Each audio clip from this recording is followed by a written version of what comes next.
Best varicose veins చికిత్సనే పొందండి. నొప్పి లేని చికిత్స కోసం సంప్రదించండి ఎవిస్ హాస్పిటల్. నమస్తే రమగారు. నమస్తే జయ.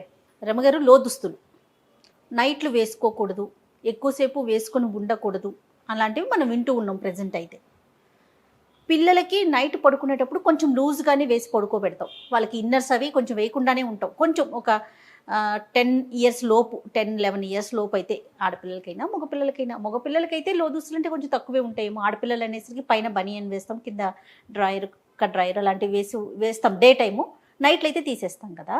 అసలు నిజంగా తీసేసేయాలా? బ్లడ్ సర్క్యులేషన్కి అది నిజంగా ఇబ్బంది అవుతుందా? ఇది ఒకటి నా ప్రశ్న. ఇదివరకు ఏం చేసేవారు? అసలు లోదుస్తుల కాన్సెప్ట్ ఇదివరకు ఉందా రమ్మగారు? తక్కువే. ఇన్నర్స్ అనే ఫీల్ తక్కువే. లోదుస్తుల కాన్సెప్ట్ చాలా తక్కువ. అసలు సంసారపక్షంగా అవి వేసుకోకూడదు లాంటి భావాలు కూడా ఉండేవి. కొన్ని కథల్లో కనపడతాయి మనకి. కొన్ని స్టోరీస్లో, పాత కథల్లో ఈ లోదుస్తులు వాడడం మీద ఒక రకమైన, అంటే ఏదో ఒక తెగకి చెందిన వాళ్ళే వాడాలి కానీ సంసారంలో చేసుకునే వాళ్ళు, మామూలు కుటుంబాలలో ఉండేవాళ్ళు ఇట్లాంటివి వాడకూడదు లాంటి భావాలు కూడా ఉండేవి పాతకాలంలో. అవన్నీ చెప్పలేకపోతాను జయ. క్రమంగా మనకి రోజులు మారిపోయినాయి. లోదుస్తులు కంపల్సరీ, కాటన్ తగ్గిపోయి మిగిలిన రకాల దుస్తులు వాడడం మొదలుపెట్టాం. బట్టలు అన్ని రకాలు పల్చటివి, ట్రాన్స్పరెన్సీ ఉంటుంది, పల్చదనం, లోపల భాగాలు కనపడుతూ ఉంటాయి. కనపడకుండా ఉండటానికి, కవర్ చేయడానికి మొదలుపెట్టినవి క్రమంగా అదొక ఫ్యాషన్, స్టైలు, ఒక ట్రెండ్ వేరే రకంగా మారిపోయినాయి. ఇంకా ఇంకా రకరకాల అందులో వైర్స్ ఉన్నవి, ఎక్కువ బాగా బాగుండేవి, ప్యాడెడ్ అని క్లెన్లీనెస్ కోసం మొదలుపెట్టింది, లేదా ట్రాన్స్పరెన్సీని కవర్ చేసుకోవడానికి మొదలుపెట్టింది. క్రమంగా అత్యంత అవసరమైన విషయంగా మారిపోయింది. ఓకే, మనం పిల్లలకైతే ఏమంటామంటే లోపల ఇన్నర్స్ కనుక వేసుకోకపోతే షేపులు బాగా రావు, షేపులు బాగుండవు, నడుస్తుంటే కొంచెం చూడటానికి బాగోదు, బాడీ కదులుతూ ఉంటుంది అదే అనేది మనం పిల్లలకి చెప్తాం. పెద్దవాళ్ళం కూడా అది సహజమైపోయింది కదా రమ్మగారు. ఇప్పుడు ఈ బట్టలు అనేది మనకి మస్ట్ అయిపోయింది. అయితే క్రమంగా మనకి ఈ మధ్య బ్రెస్ట్ క్యాన్సర్ మీద అవగాహన సదస్సులు అవి నిర్వహించిన రోజుల్లో, ఇవాళ కొత్తగా కాదుగా, కొంతకాలంగా చేస్తున్నాం మనం. అవునవును కదా. తల్లిపాల వారోత్సవాల్లాగానే బ్రెస్ట్ క్యాన్సర్ మీద అవగాహనకి, పూర్వకాలంలో బ్రెస్ట్ క్యాన్సర్లు చాలా తక్కువ చేయ, బాగా తక్కువ. అయితే నేను పుట్టక ముందే మా ఫ్యామిలీస్లో ఉంది. నాకంటే కనీసం ఒక 4 ఏళ్ల ముందు, 3-4 సంవత్సరాల క్రితం మా పెద్దమ్మ ఒక ఆవిడకి బ్రెస్ట్ క్యాన్సర్ వచ్చింది. పాప ఆవిడ గతించింది కూడా. చాలా ఇబ్బంది అయింది. వీళ్ళు అది ఇదని ఫలానా అని కూడా తెలుసుకోలే. పిల్లవాడి తల తగిలింది పాలు తాగేటప్పుడు, అదేదో గడ్డగా అయ్యిందని భావించారు. క్రమంగా అది విపరీతమైపోయింది. వాళ్ళు 2 సిస్టర్స్, మా పెద్దమ్మలు. చిన్న ఆవిడ గతించారు. చాలా హెల్దీ, చాలా బాగుండేవారు, పెద్ద జుట్టు, చాలా బాగుండేవారు, చక్కగా ఉండేవారు మనిషి. 5-6 పిల్లల తర్వాత మామూలుగా ఏమనుకుంటామంటే, మనం పాలిచ్చిన తల్లులకి క్యాన్సర్ ముప్పు తక్కువగా ఉంటుందన్న ఒక ఐడియా కూడా ఉంటుంది. తల్లి పాలిచ్చిన తల్లులకి క్యాన్సర్ ముప్పు తక్కువగా ఉంటుందని ఇదివరకటి వినేవాళ్ళం. అవును చెప్పేవాళ్ళు. అందుకని పిల్లలకి పాలు ఇవ్వడం మస్ట్. 1-2 ఏళ్ళు పాలిచ్చిన తర్వాత ఇంకొక సంతానం కలిగితే మళ్ళీ చివరి దాకా, ఆఖరి పిల్లలు 3-4 ఏళ్ల దాకా ఫీడింగ్లో ఉండేవాళ్ళు. అదొక పందా ఉండేది. వాళ్ళకి ఇది రాదని ఒక భావన ఉండేది. కానీ మా పెద్దమ్మ విషయంలో ఆవిడకి 6 సంతానం తర్వాత కనపడింది. 6వ అబ్బాయి అప్పుడు. ఆవిడ పోయాక మా ఇంకో పెద్దమ్మ, ఆవిడ మాత్రం ఆ రోజుల్లో రేడియేషన్ కరెంటు పెట్టడం అనేవాళ్ళు చేయదు. దాని పేరు అదే. చాలా ఏళ్ళ దాకా మేము తర్వాత తెలుసుకున్నాం అది రేడియేషన్ ఇచ్చి ఉంటారు అని. కరెంటు పెట్టించుకున్నారు ఆవిడ, ట్రీట్ చేయించారు ఆవిడకి. ఆవిడ చాలా సంవత్సరాలు, మా ఇంకో పెద్దమ్మ, రావంచ పెద్దమ్మ అంటే, ఆవిడ చాలా సంవత్సరాలు చక్కగా హెల్తీగా జీవించారు. ఆవిడకి ఏం ప్రాబ్లం రాలేదు. ఈ 2 కేసులు తప్ప ఇంకా అసలు మేము ఎవరిని వినలేదు. ఇటీవల కాలంలో మన సర్కిల్స్లో, క్లోజ్ విసినిటీ, మన పక్కిళ్లలో ఒక సహజమైన విషయంగా బ్రెస్ట్ క్యాన్సర్ కనపడుతోంది. దీనికి కారణము మాకు తెలిసిన ఒక డాక్టర్ మేడం ఎప్పుడో కబుర్లు చెప్పుకున్నప్పుడు ఆవిడ ఏం చెప్పారంటే, అసలు పిల్లలే లేరు ఇప్పుడు, ఫీడింగు లేదు. తర్వాత విపరీతంగా మనం టైట్గా ఉండే బట్టలు వేసుకోవటం, మన బ్లౌజులు, ఆడవాళ్ళ దుస్తులు కారణం అవుతున్నాయి ఒకటి.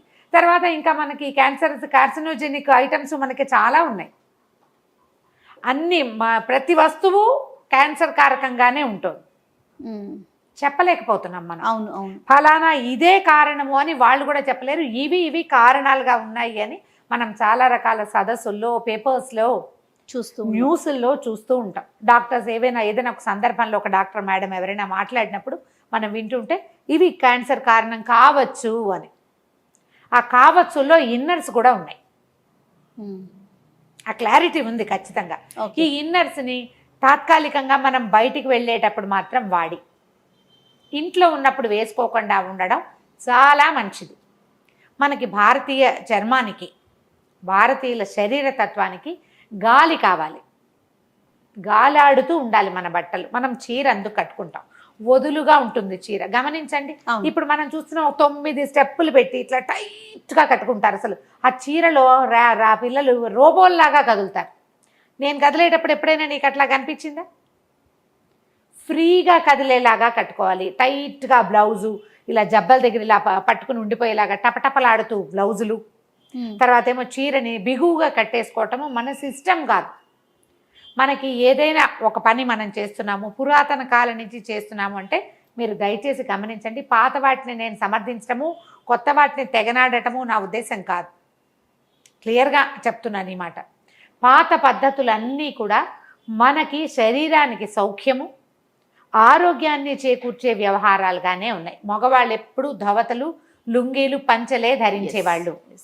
మన పెద్దవాళ్ళు మన వాతావరణ పరిస్థితులకి, మన ఆరోగ్యానికి, మన శరీర ధర్మానికి తగిన విధంగానే అన్ని రూపొందించారు. అంతే కదా రమ్మగారు? కదా, అవును కదా.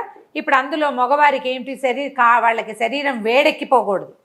అందుకని ప్యాంట్లు మనవి కాదు, లుంగీలు పంచలు కట్టుకునేవారు. గాలి తగులుతూ ఉండాలి, చల్లగా ఉండాలి బాడీ. తర్వాత చొక్కాలు, ఇళ్లలో ఉన్నప్పుడు బట్టలు చొక్కాలు వేసుకోకపోవటమే. మీరు పాతకాలం పెద్దవాళ్ళని చూస్తే ఇంట్లో ఉంటే బన్నీలు టీషర్ట్లు వేసుకోరు. అవును. బయటకు వెళ్ళి ఎవరైనా వచ్చినప్పుడు వేసుకుంటారు. చాలా మంది ఊళ్ళల్లో పెద్దవాళ్ళు భుజం మీద ఒక కండువా వేసుకుని తిరుగుతూ ఉంటారు. చొక్కా కూడా ఉండదు. అది కరెక్ట్. ఇప్పుడు ఎవరు చేస్తారు ఆ పని? ఎవరన్నా పై చొక్కా లేకుండా కనపడితే వాళ్ళు సభ్యత లేని వాళ్ళుగా తోస్తారు. మనకి సభ్యత లేదు వాళ్ళకి. ఇప్పుడు ఆడవాళ్ళ దుస్తులు ఏమైనా ఇది వరకు చీరలు కట్టాం. చిన్నపిల్లలకి ఓ పరికిని, ఓ జాకెట్టు వేసేవాళ్ళు. ఇన్నర్సు అంత మస్ట్ కాదు, చిన్నపిల్లలకి అంత మస్ట్ కాదు. ఏదో చిన్న లాగు, గాలాడే కాళ్ళ లాగులే. ఈ కట్టుండే ఏమంటారు ప్యాంటీస్ అప్పుడు ఉండేవి కాదు. అంత క్లోజ్గా ఉండకూడదు. ఈ క్లోజ్గా ఉండవలసిన సమయాలు కేవలం పీరియడ్స్లోనూ అప్పుడు మాత్రమే. అదర్వైజ్ కొంచెం లూజ్గా ఉన్నవే ఉండేవే వాడుకోవాలి. ఇది వరకు పద్ధతి అది. అది ఎందుకు చెప్పేవాళ్ళు అంటే, ఎందుకు అప్పుడు ఇవి లేవు కదా, ఈ పరిస్థితులు లేవు. ఇప్పుడు మనకి పరిస్థితులన్నీ కార్సినోజెనిక్ పరిస్థితులు ఉన్నాయి. దాంతోపాటు మన దుస్తులు కూడా అలాంటివే. కాదు రమ్మగారు, ఇదివరకు కొంచెం కాటన్ వేసుకునేవారు, పై వస్త్రం మందంగా ఉండేది, లోపల ఉన్న పార్ట్స్ కనిపించేవి కాదు.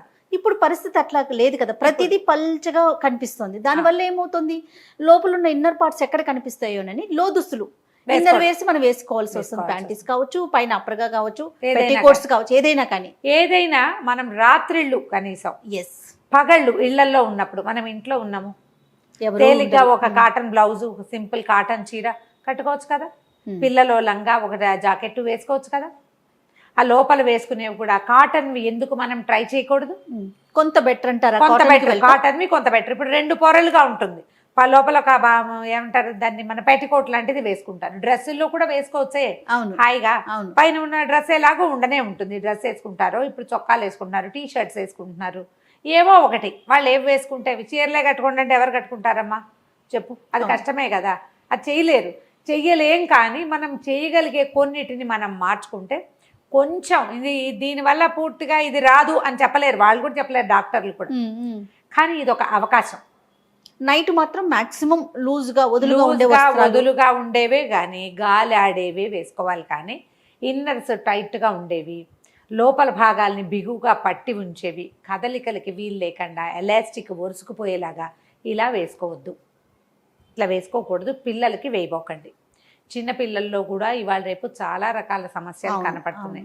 ఈ స్కిన్ ర్యాషెస్ వస్తాయి, ఎలాస్టిక్స్ సూట్ కావు, కొంతమందికి దాన్ని ఏమంటారు ఆ హౌజరీ మెటీరియల్ కూడా సూట్ కాదు. ఇప్పుడు కొత్త రకాలు వచ్చినాయి, ఇందులో కూడా ఎలాస్టిక్ లేని రకాలు. అవునవును, ప్యూర్ కాటన్లోనే కొంచెం హౌజరీ టైప్లో చేస్తున్నారు, అవి ప్రిఫర్ చేయండి.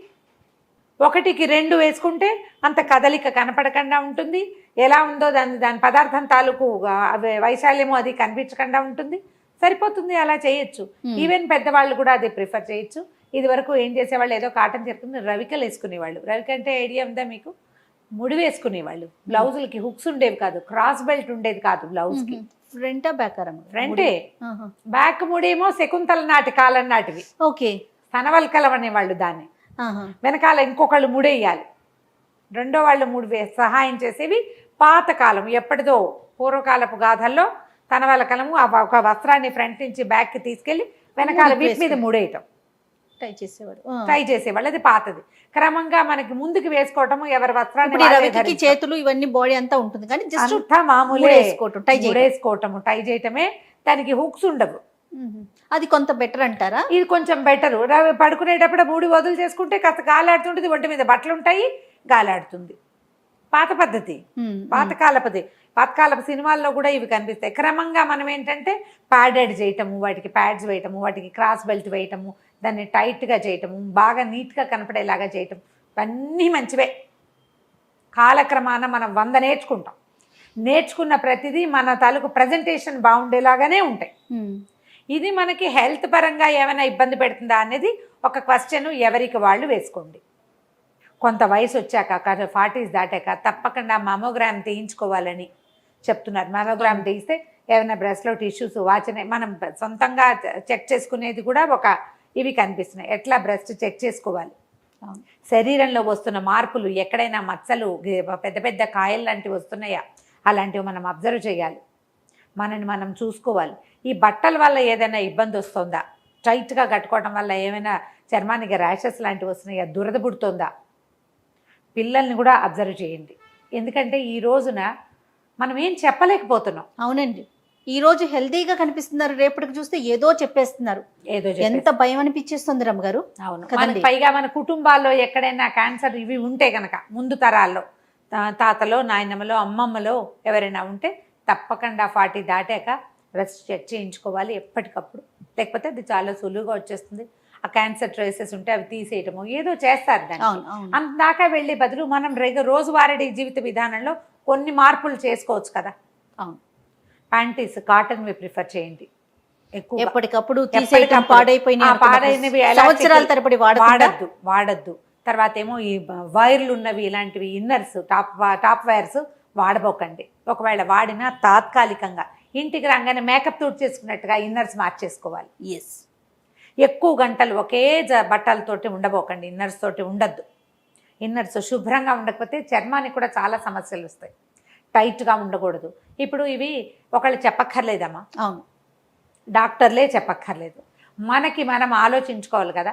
చెమటలు పడతాయి, మనం ఏదైనా పెర్ఫ్యూమ్స్ వేసుకుంటాము, దాని ట్రేసెస్ ఉండిపోతాయి. పౌడర్ రాసుకుని బట్టలు వేసుకునే అలవాటు ఉంటుంది కొంతమందికి. అవి కూడా కంటిన్యూస్గా ఉండకూడదు. 2 పూట్ల స్నానం చేయటం, చర్మంలో ఏవైనా విపరీతమైన మార్పులు కనపడుతున్నాయేమో చూసుకోవటం, ఎప్పటికప్పుడు జాగ్రత్త. మన శరీరాన్ని మనమే గమనిస్తూ ఉండాలని మొన్న మధ్య ఒక డాక్టర్ గారు చెప్తూ ఉన్నారు. గమనించాలి. ఎవరొచ్చి చూస్తారు, ఏదో వచ్చినప్పుడు కాదు, ప్రతిరోజు మనం అబ్జర్వ్ చేసుకుంటూ ఉండాలి. ఈ బట్టల వల్ల ఏమోనని ఆలోచించండి. ఇన్నర్స్ మాత్రం జాగ్రత్తగా సెలెక్ట్ చేసుకోండి. అక్కడి నుంచి ఆడ్ షేప్స్, మన శరీరం ఎలా ఉందో అలా కాకుండా వేరే రకం షేపుల్లోకి వెళ్ళకూడదు. సైజులు కరెక్ట్గా తీసుకోవాలి. చిన్న సైజు తీసుకుని ఇరికించి వేసుకోకూడదు. అవన్నీ కూడా మీకు బ్రెస్ట్ ఇష్యూని ఇబ్బంది పెట్టచ్చు. అవునవును, అలా చేయకూడదు. కొంచెం జాగ్రత్తగా మంచి చక్కటి కంపెనీని చూసుకోవాలి. రూపాయి ఎక్కువైనా మీరు ఎక్కువ పెట్టినా సరే, ఎక్కువ పెట్టామని పగలు రాత్రి వేసుకోకూడదు. ఇంటికి వచ్చి ఇక మనం బయటికి వెళ్ళము అని అనుకుంటే బట్టల్ని ఫ్రీగా చేసేసుకోండి. దానివల్ల మీ శరీరం చర్మానికి గాలి తగులుతుంది. ఏవైనా కొత్త రకపు ఇబ్బందులు రాకుండా ఉంటాయమ్మా. ఇది ఒక సెన్సిటివ్ టాపిక్ కాబట్టి ఇన్ని రోజులు మాట్లాడకుండా. అవును రమ్మ, కానీ ఇంకా ఇప్పుడు ఈ రోజుల్లో ఇక అసలు ఈ టాపిక్ డిస్కస్ చేసే ముందు కూడా నేను మీకు ఆఫ్ స్క్రీన్ ఒకసారి అడిగాను రమ్మగారు, ఇది మాట్లాడదామా? ఎందుకంటే చాలా మందిని చూస్తున్నాం, నైట్లు ఉంచకపోవటం, టైట్గా వేసేసుకోవటం, ఇవన్నీ ఎంతవరకు కరెక్ట్ అనేది. కానీ ఆన్ స్క్రీన్ మాట్లాడొచ్చా మాట్లాడుకోకూడదు అనుకున్నప్పుడు మనం అన్ని విషయాలు చాలా చక్కగా మాట్లాడుకుంటున్నప్పుడు చాలా మంచి విషయం కదా ఇది. ఇప్పుడు టైట్గా బట్టలు వేసుకోవాలి మీ తత్వం. బయటకు వెళ్ళేటప్పుడు అట్లా బాగా చక్కగా అంటుకుపోయి ఉండాలి మీ ఉద్దేశం. అది ఇంటికి వచ్చినప్పుడు ఫ్రీ చేయండి. ఎందుకంటే మీ శరీరమే మీ మేట్, అదే మీతో ఉంటుంది. ఎవ్వరు ఉండరు. మీ డ్రెస్ బాగుందని చెప్పిన వాళ్ళు 1/2 నిమిషం కూడా ఉండరు. మీ శరీరం దానిపై మొయ్యాలి ఆ కష్టాన్ని. అంత కష్టపెట్టబోకండి శరీరాన్ని. కొంచెం కాస్త గాలి ఆడేలాంటి బట్టలు వేసుకోండి. ఇన్నర్స్ తోటి జాగ్రత్త. రైట్. థ్యాంక్ యూ రమ్మ గారు. నమస్తే. నమస్తే.